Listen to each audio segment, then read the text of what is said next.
Hello, hello! Ito na naman si Emeng Charlton! Naghahanap ka ba ng all-in-one na lutuan?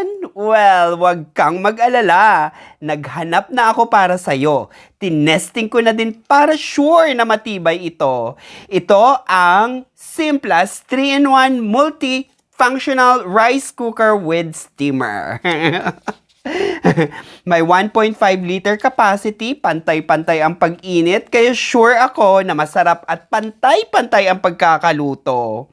Space saver na din kasi hindi mo na kailangan ng madaming kaldero para sa pagluluto. Perfect ito sa mga estudyante, single na nangungupahan na maliit ang tirahan. Kaya ano pa inaantay mo? Check out mo na yan. Sa yellow basket ko lang yan. Pero bago mo i-check out, ito muna ang honest review ko. Non-stick siya, yes.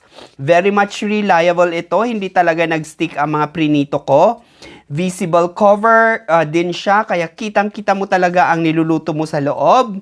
May 2-level temperature option, yung number 1 for boil and stew or rice, ganyan, mga niluto. And yung number 2 naman niya is for frying, deep frying, stir fry, and all that. Pantay-pantay ang pag-distribute ng init, kaya nakakatiyak ka na pantay-pantay ang pagkakaluto ng mga niluto mo. Solved na ba? Check out na!